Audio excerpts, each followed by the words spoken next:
Price lord, hallelujah. ದೇವರ ನಾಮಕ್ಕೆ ಸ್ತೋತ್ರವಾಗಲಿ. ಪ್ರಾರ್ಥನೆ ಮಾಡಿಕೊಳ್ಳೋಣ. ಸರ್ವ ಸೃಷ್ಟಿಕರ್ತನಾದಂಥ ತಂದೆ, ಮಗ, ಪರಿಶುದ್ಧನಾದಂಥ ತ್ರಿಯೇಕ ದೇವರೇ, ನಿಮ್ಮ ನಾಮಕ್ಕೆ ಸ್ತೋತ್ರವಾಗಲಿ. ಸ್ವಾಮಿ, ಈ ದಿವಸವೂ ಕೂಡ ನಿಮ್ಮಿಂದ ನೇಮಕವಾದಂಥ ದಿವಸ ಸಮಯವಾಗಿದೆ. ಅದಕ್ಕಾಗಿ ನಾನು ಸ್ತೋತ್ರವನ್ನು ಸಲ್ಲಿಸುವನಾಗಿದ್ದೇನೆ. ಹಾಗೂ ಈ ದಿವಸದ ಸಂದೇಶದ ಭಾಗವನ್ನು ಕೂಡ ಹೇರಳವಾಗಿ ಆಶೀರ್ವದಿಸಿರಿ. ಇದನ್ನು ಕೇಳುವಂಥ ನನ್ನ ಸಹೋದರ ಸಹೋದರಿ ಕೂಡ ಚೆನ್ನಾಗಿ ಕೇಳಿ ಅರ್ಥ ಮಾಡಿಕೊಂಡು ನಿಮ್ಮಿಂದ ಆಶೀರ್ವಾದ ಹೊಂದಿಕೊಳ್ಳುವಂತೆ ಅವರಿಗೆ ವಿಶೇಷವಾದ ಜ್ಞಾನವನ್ನು ಅನುಗ್ರಹಿಸಬೇಕಾಗಿ ಯೇಸುವಿನ ನಾಮದಲ್ಲಿ ನಾನು ಪ್ರಾರ್ಥಿಸಿದ್ದೇನೆ, ನಮ್ಮ ತಂದೆ, ಆಮೇನ್. ಇದನ್ನು ಕೇಳುತ್ತಿರುವಂಥ ನನ್ನ ಸಹೋದರ ಸಹೋದರಿಯರೇ, ನಿಮಗೂ ಕೂಡ ನನ್ನ ನಮಸ್ಕಾರಗಳು. ಇವತ್ತಿನ ಸಂದೇಶ ಭಾಗ ಕೂಡ ಗಂಡ ಹೆಂಡತಿಯರ ಬಗ್ಗೆ ಭಾಗ 4. ಗಂಡ ಹೆಂಡತಿಯರ ಬಗ್ಗೆ ಭಾಗ 4, ಅದರಲ್ಲಿ ಗಂಡಂದಿರಿಗೆ ಸಂದೇಶ. ಇವತ್ತಿನ ಅದರಲ್ಲಿ ಹಿಂದೆ ನಾವು ನೋಡಿಕೊಂಡಿದ್ದೇವೆ, ಹೆಂಡತಿಯು ತಾಯಿಗೂ ಸಮಾನ, ತಂಗಿಗೂ ಸಮಾನ ಎಂಬುದಾಗಿ. ಇವತ್ತು ಹೆಂಡತಿಯು ಹೌದು ಎಂಬ ವಿಷಯವನ್ನು ತಿಳಿದುಕೊಳ್ಳೋಣ. ಹೆಂಡತಿಯು ಕೂಡ ಹೌದು ಎಂಬುದಾಗಿ. ಆದಿಕಾಂಡ ವಚನದ ಕಡೆಗೆ ಹೋಗೋಣ. ಆದಿಕಾಂಡ 2ನೇ ಅಧ್ಯಾಯ 25ನೇ ವಚನ. ಆದಿಕಾಂಡ 2:25. ಆ ಸ್ತ್ರೀ ಪುರುಷರಿಬ್ಬರು ಬೆತ್ತಲೆಯಾಗಿದ್ದರೂ ನಾಚಿಕೊಳ್ಳಲಿಲ್ಲ ಎಂಬುದಾಗಿ. ದೇವರ ನಾಮಕ್ಕೆ ಸ್ತೋತ್ರವಾಗಲಿ. ಆದಾಮ ಹವ್ವಳನ್ನು ದೇವರು ಗಂಡ ಹೆಂಡತಿಯನ್ನಾಗಿ ಮಾಡಿ ಅವರು ಏನು ಮಾಡಿದರು? ಬೆತ್ತಲೆಯಾಗಿದ್ದರೂ ಕೂಡ ನಾಚಿಕೊಳ್ಳಲಿಲ್ಲ. ಇವತ್ತು ಒಂದು ಮಗು ಸಣ್ಣದರಲ್ಲಿ ಯಾವ ರೀತಿ ಇರುತ್ತೆ ಅಂತ ನಮಗೆಲ್ಲರಿಗೂ ಗೊತ್ತಿದೆ. ಆಗ ತಾಯಿಯಂದಿರು ಅಲ್ಲಿ ನಾಚಿಕೊಳ್ಳುವುದಿಲ್ಲ. ಅದೇ ಗಂಡು ಮಗು ಆಗಲಿ ಹೆಣ್ಣು ಮಗು ಆಗಲಿ ಅದೇ ರೀತಿ ಇವತ್ತು ಗಂಡ ಹೆಂಡತಿಯರು ಕೂಡ ಅವರು ಆ ರೀತಿಯ ಒಂದು ಭಾವನೆಯಲ್ಲಿ ಇರುವುದಿಲ್ಲ. ಇಬ್ಬರು ಒಂದೇ ಶರೀರ, ಒಂದೇ ಆಗಿ ಜೀವಿಸ್ತಾ ಇದ್ದಾರೆ. ಹಾಗಿರುವಾಗ ಇವತ್ತು ನಮ್ಮ ಹೆಂಡತಿಯು ತಂಗಿಗೂ ಸಮಾನ, ತಾಯಿಗೂ ಸಮಾನ, ಹೆಂಡತಿಯು ಹೌದು. ಇಲ್ಲಿ ದೇವರು ಆ ಗಂಡು ಹೆಣ್ಣನ್ನು ಗಂಡ ಹೆಂಡತಿಯನ್ನಾಗಿ ಮಾಡಿದ್ದಾರೆ. ಆಗ ಒಂದಾಗಿ ಜೀವಿಸುವವರಾಗಿದ್ದಾರೆ. ತನ್ನ ಶರೀರದ ಮೇಲೆ ಯಾರಿಗೂ ನಾಚಿಕೆ ಇರುವುದಿಲ್ಲ. ಹಾಗೆ ಅವರಿಬ್ಬರು ಕೂಡ ನಾಚಿಕೆ ಕೊಳ್ಳುವುದಿಲ್ಲ ಎಂಬುದಾಗಿ. ಈ ಪ್ರೀತಿಯಲ್ಲಿ ಕೂಡ ಗಂಡ ಹೆಂಡತಿಯರು ಜೀವಿಸಬೇಕಾಗಿದೆ. ಈ ರೀತಿಯಲ್ಲಿ ಕೂಡ ಹೆಂಡತಿಯರನ್ನು ಪ್ರೀತಿಸಬೇಕಾಗಿದೆ. ದೇವರ ನಾಮಕ್ಕೆ ಸ್ತೋತ್ರವಾಗಲಿ. ಹಲ್ಲೆಲೂಯಾ. ಹಾಗೆ ಮುಂದಿನ ವಚನಕ್ಕೆ ಹೋಗೋಣ. ಆದಿಕಾಂಡ 24ನೇ ಅಧ್ಯಾಯ 67ನೇ ವಚನ. ಆದಿಕಾಂಡ 24:67. ಇಸಾಕನು ಆಕೆಯನ್ನು ತಾಯಿಯಾದ ಸಾರಳ ಗುಡಾರಕ್ಕೆ ಕರೆದುಕೊಂಡು ಹೋದನು. ಈ ರೀತಿಯಾಗಿ ಅವನು ರೆಬೆಕ್ಕಳನ್ನು ವರಿಸಿದನು. ಆಕೆ ಅವನ ಹೆಂಡತಿಯಾದಳು. ದೇವರ ನಾಮಕ್ಕೆ ಸ್ತೋತ್ರವಾಗಲಿ. ಇಸಾಕನಿಗೆ ರೆಬೆಕ್ಕಳನ್ನು ಹೆಂಡತಿಯನ್ನಾಗಿ ಕರೆದುಕೊಂಡಾಗ ಬಂದವನು ಹೆಂಡತಿಯನ್ನಾಗಿ ಸ್ವೀಕಾರ ಮಾಡಿದ. ಪ್ರೀತಿಯಲ್ಲಿ ತನ್ನ ತಾಯಿಗೆ ತೋರಿಸಿದಂಥ ಪ್ರೀತಿಯನ್ನು ಹೆಂಡತಿಗೂ ಕೂಡ ತೋರಿಸಿದ. ಇದನ್ನು ನಿನ್ನೆ ನಾವು ತಿಳಿದುಕೊಂಡಿದ್ದೇವೆ. ತಾಯಿ ಸತ್ತ ಬೇಸರವನ್ನು ಹೆಂಡತಿಯ ಮೂಲಕ ಅವನು ಕಳೆದುಕೊಂಡ. ಇಲ್ಲಿ ಹೆಂಡತಿಯನ್ನು ಕೂಡ ಪ್ರೀತಿಯಲ್ಲಿ ಮನೆ ಸೇರಿಸಿಕೊಂಡು ಹೆಂಡತಿಯನ್ನಾಗಿ ಸ್ವೀಕಾರ ಮಾಡಿದ. ಅವರಿಬ್ಬರು ಕೂಡ ಬಹಳ ಚೆನ್ನಾಗಿ ಇವತ್ತೇನು ಮಾಡಿದರು? ಗಂಡ ಹೆಂಡತಿಯಾಗಿ ಜೀವಿಸಿದರು, ಮಕ್ಕಳನ್ನು ಪಡೆದರು, ದೇವರಿಂದ ಆಶೀರ್ವಾದವನ್ನು ಹೊಂದಿಕೊಂಡರು ಎಂಬುದಾಗಿ ನಾವು ನೋಡುತ್ತೇವೆ. ದೇವರ ನಾಮಕ್ಕೆ ಸ್ತೋತ್ರವಾಗಲಿ. ಹಲ್ಲೆಲೂಯಾ. ಅದೇ ರೀತಿ ಇವತ್ತು ನಮ್ಮ ಜೀವಿತದಲ್ಲಿ ಕೂಡ ನಾವು ನಡೆಯಬೇಕಾಗಿದೆ. ಮುಂದಿನ ವಚನಕ್ಕೆ ಹೋಗೋಣ. 1 ಕೊರಿಂಥರಿಗೆ 7ನೇ ಅಧ್ಯಾಯ 2-5. 1 ಕೊರಿಂಥರಿಗೆ 7ನೇ ಅಧ್ಯಾಯ 2-5. ಆದರೆ ಜಾರತ್ವವು ಪ್ರಬಲವಾಗಿರುವುದರಿಂದ ಪ್ರತಿಯೊಬ್ಬನಿಗೆ ಸ್ವಂತ ಹೆಂಡತಿಯೂ ಇರಲಿ, ಪ್ರತಿಯೊಬ್ಬಳಿಗೆ ಸ್ವಂತ ಗಂಡನೂ ಇರಲಿ ಎಂಬುದಾಗಿ. ಹೌದು, ಆದಿಯಿಂದಲೇ ಬಂದು ಹೋಗಿದೆ ಜಾರತ್ವವು. ಆಗಿರುವುದರಿಂದ ಒಂದು ಗಂಡಸಿಗೆ ಒಂದು ಹೆಂಡತಿಯು ಸ್ವಂತ ಇರಲಿ ಎಂಬುದಾಗಿ. ಸ್ವಂತ ಅಂದರೆ ದೇವರ ಆಶೀರ್ವಾದ ಮತ್ತು ತಂದೆ ತಾಯಿಯ ಮೂಲಕ ಗಂಡ ಹೆಂಡತಿಯರಾದರೂ ಅದರೇ ಸ್ವಂತ ಗಂಡ ಹೆಂಡತಿಯಾಗಿದ್ದಾಳೆ. ಹಾಗೆ ಸ್ವಂತ ಹೆಂಡತಿಯೇ ಇರಬೇಕು ಹೊರತು ಬೇರೆ ಹೆಂಡತಿಯು ಇರಬಾರದು. ದೇವರ ನಾಮಕ್ಕೆ ಸ್ತೋತ್ರವಾಗಲಿ. ಹಲ್ಲೆಲೂಯಾ. ಇವತ್ತು ಅನೇಕರಿಗೆ ಸ್ವಂತ ಹೆಂಡತಿ ಇದ್ದರೂ ಕೂಡ ಬೇರೆ ಹೆಂಡತಿಯರು ಕೂಡ 2, 3, 1 ಇರುತ್ತವೆ ಮಾಡಿಕೊಳ್ತಾ ಇದ್ದಾರೆ. ಇದು ದೇವರ ದೃಷ್ಟಿಯಲ್ಲಿ ಮಹಾ ತಪ್ಪಾಗ್ತದೆ. ಅಂಥವರ ಮೇಲೆ ದೇವರ ಕೋಪವು ಎರಗುತ್ತದೆ ಎಂಬುದಾಗಿ ನಾವು ಹಿಂದೆ ಓದಿಕೊಂಡಿದ್ದೇವೆ.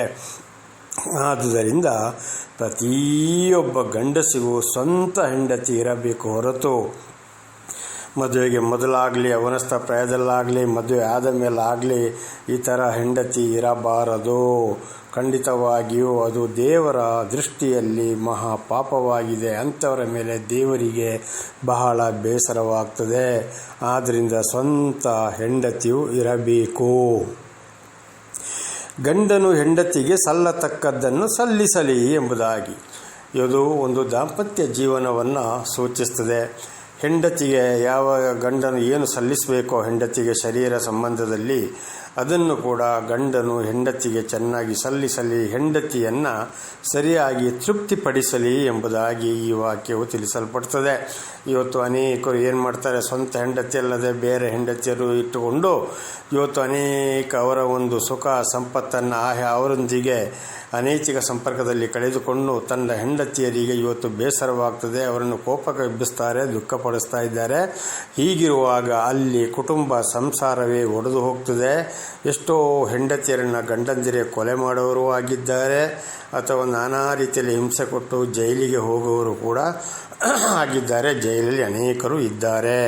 ಕಾರಣ ಗಂಡನು ಸರಿಯಾಗಿ ಹೆಂಡತಿಗೆ ಸಲ್ಲತಕ್ಕದನ್ನು ಸಲ್ಲಿಸದೆ, ಸ್ವಂತ ಹೆಂಡತಿಯನ್ನು ಚೆನ್ನಾಗಿ ನೋಡಿಕೊಳ್ಳದೆ, ಅವಳ ಮೇಲೆ ಸರಿಯಾಗಿ ಪ್ರೀತಿ ಇಡದೆ, ಇವತ್ತು ಪರಸ್ತ್ರೀಯರನ್ನು ಚೆನ್ನಾಗಿ ನೋಡಿಕೊಂಡು ಅವರ ಮೇಲೆ ಪ್ರೀತಿ ಇಟ್ಟುಕೊಂಡು ಖಂಡಿತವಾಗಿ ಹೆಂಡತಿಗೆ ಸಲ್ಲತಕ್ಕದನ್ನು ಅಲ್ಲಿ ಸಲ್ಲಿಸುವುದರಾದ್ದರಿಂದ ಇವತ್ತು ಅನೇಕ ಕಷ್ಟ ಸಂಕಟ ದುಃಖಗಳನ್ನು ಅನೇಕ ಗಂಡಂದಿರು ಸಹಿಸಿಕೊಂಡಿದ್ದಾರೆ, ಕೊಳ್ಳುತ್ತಲೇ ಇದ್ದಾರೆ. ಕಾರಣ ಇದು ದೇವರಿಗೆ ವಿರುದ್ಧವಾದಂಥ ಒಂದು ಕೋಪವಾಗಿದೆ. ಹಾಗೆಯೇ ಹೆಂಡತಿಗೆ ಸ್ವಂತ ದೇಹದ ಮೇಲೆ ಅಧಿಕಾರವಿಲ್ಲ, ಅದು ಗಂಡನಿಗಿದೆ. ಹಾಗೆ ಪುರುಷನಿಗೆ ಸ್ವಂತ ದೇಹದ ಮೇಲೆ ಅಧಿಕಾರವಿಲ್ಲ, ಅದು ಹೆಂಡತಿಗಿದೆ. ಇವತ್ತು ಮದುವೆ ಆದ ಮೇಲೆ ಪುರುಷನ ದೇಹದ ಮೇಲೆ ಖಂಡಿತವಾಗಿಯೂ ಇವತ್ತು ಪುರುಷನ ದೇಹದ ಮೇಲೆ ಹೆಂಡತಿಗೆ ಅಧಿಕಾರವಿದೆ. ಆದುದರಿಂದ ಹಿಂದಿಗೆ ನಾವು ಓದಿಕೊಂಡಿದ್ದೇವೆ, ತಿಳಿದುಕೊಂಡಿದ್ದೇವೆ, ಹೆಂಡತಿಗೆ ಸಲ್ಲತಕ್ಕದನ್ನು ಸಲ್ಲಿಸಲಿ ಎಂಬುದಾಗಿ ಗಂಡಂದಿರ ಮೇಲೆ ಹೆಂಡತಿಯರಿಗೆ ಸರಿಯಾದ ಶರೀರದ ಮೇಲೆ ಅಧಿಕಾರವಿದೆ. ಆದುದರಿಂದ ಹೆಂಡತಿಯರನ್ನು ಬಹಳ ಚೆನ್ನಾಗಿ ನೋಡಿಕೊಳ್ಳಬೇಕು, ಅವರನ್ನು ಕೂಡ ತೃಪ್ತಿಪಡಿಸಬೇಕಾಗಿದೆ. ಇಲ್ಲದಿರಲ್ಲಿ ಈಗಾಗಲೇ ನಾವು ತಿಳಿದುಕೊಂಡಾಗೆ ಕುಟುಂಬ ಸಂಸಾರವು ಒಡೆದು ಹೋಗುವ ಪರಿಸ್ಥಿತಿ ಬರುತ್ತದೆ, ಕೊಲೆಯಾಗ್ತದೆ, ಮಕ್ಕಳು ತಬ್ಬಲಿಗಳಾಗ್ತಾರೆ. ಜೈಲಿಗೆ ಕೂಡ ಅನೇಕ ಗಂಡಂದಿರು ಹೋಗಿದ್ದಾರೆ, ಹೋಗ್ತಲೇ ಇದ್ದಾರೆ, ಮಕ್ಕಳು ತಬ್ಬಲಿಗಳಾಗ್ತಾ ಇದ್ದಾರೆ, ಹೆಂಡತಿಯರನ್ನು ಕೊಳ್ಳೋರಾಗಿದ್ದಾರೆ. ಕಾರಣ ಅನೈತಿಕ ಸಂಪರ್ಕ. ಇದು ಮುಂದಿನ ದಿವಸಗಳಲ್ಲಿ ನಾವು ನೋಡಿಕೊಳ್ಳಬಹುದು, ತಿಳಿದುಕೊಳ್ಳಬಹುದು. ದೇವರ ನಾಮಕ್ಕೆ ಸ್ತೋತ್ರವಾಗಲಿ. ಹಾಗೆ ತನ್ನ ಗಂಡಂದಿರ ಶರೀರದ ಮೇಲೆ ಹೆಂಡತಿಯರಿಗೆ ಅಧಿಕಾರವಿದೆ. ಆದುದರಿಂದ ಅವರನ್ನು ಸಂತೋಷಗೊಳಿಸಬೇಕಾಗಿದೆ. ದೇವರ ನಾಮಕ್ಕೆ ಸ್ತೋತ್ರವಾಗಲಿ.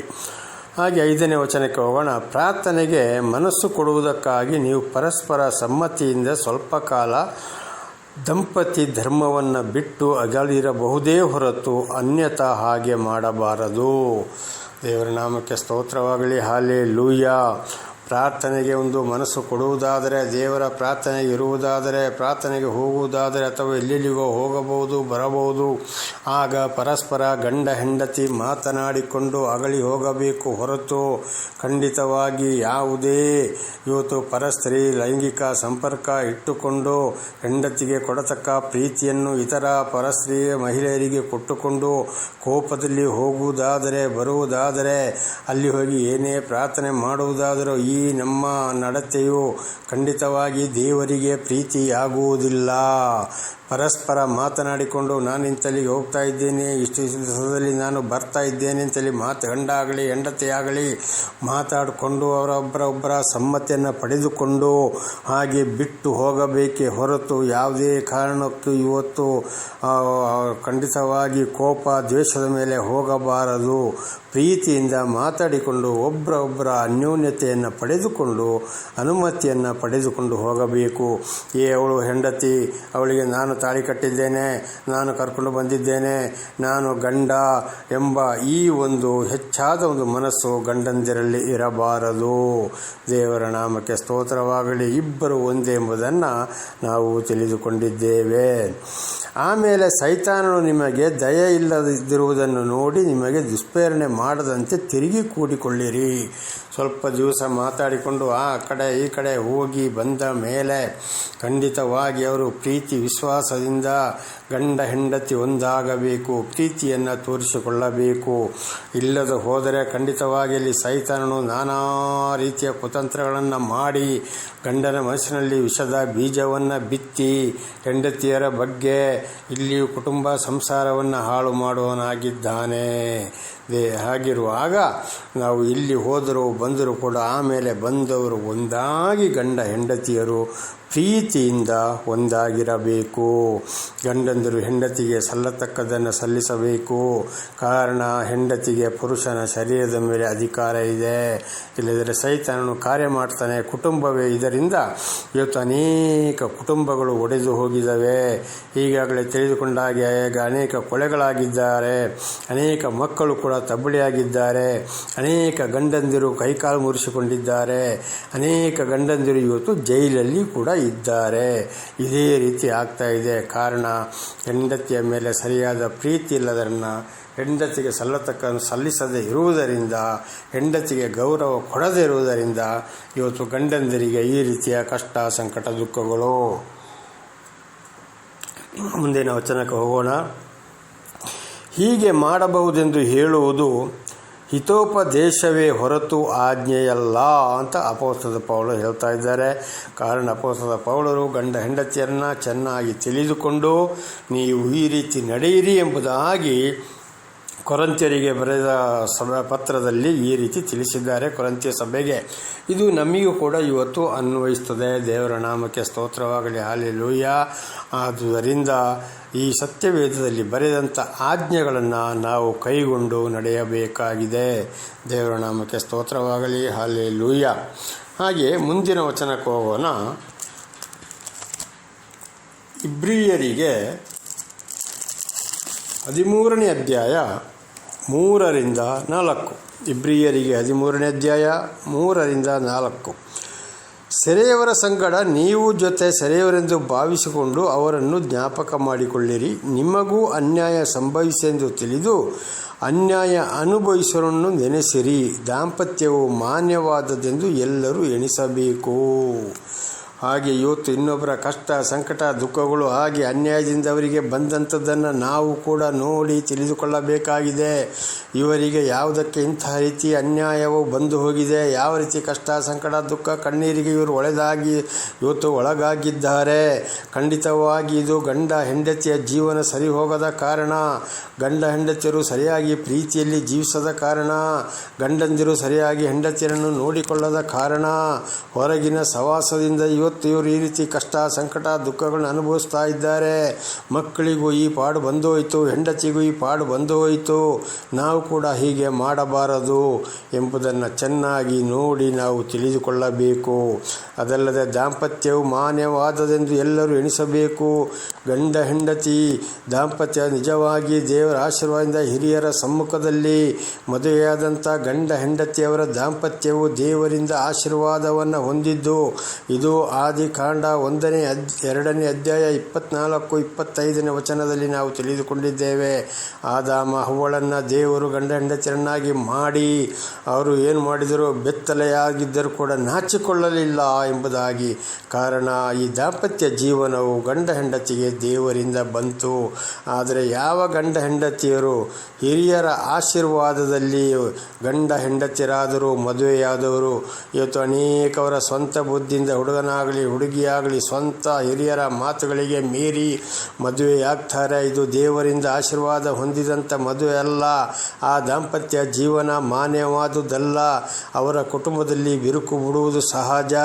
ಅದು ಅವರ ಸ್ವಂತ ಬುದ್ಧಿಯಿಂದ ಸ್ವಂತ ಶರೀರ ಗುಣಗಳಿಂದ ಇದಕ್ಕೆ ದೇವರ ಆಶೀರ್ವಾದ ಇರುವುದಿಲ್ಲ, ಹಿರಿಯರ ವಿರೋಧವು ಇರುತ್ತದೆ. ಆದರೆ ದೇವರಿಂದ ಆಶೀರ್ವಾದ ಹೊಂದಿದಂಥ ಗಂಡ ಹೆಂಡತಿ ಮದುವೆ ಯಾವುದೆಂದರೆ ಹಿರಿಯರ ಸಮ್ಮುಖದಲ್ಲಿ ಕುಟುಂಬದಲ್ಲಿ ಒಂದು ಹುಡುಗನಿಗೆ ಹುಡುಗಿ, ಹುಡುಗಿಗೆ ಹುಡುಗನ ನೋಡಿ ಹಿರಿಯರು ಒಂದುಗೂಡಿ ಸಂತೋಷದಿಂದ ನೆರವೇರಿಸುವಂಥ ಮದುವೆಯೇ ಅದು ನಿಜವಾಗಿ ದೇವರಿಂದ ಮಾನ್ಯವಾದಂಥ ಮದುವೆ. ಆ ದಾಂಪತ್ಯ ಜೀವನವು ದೇವರಿಗೆ ಪ್ರೀತಿ.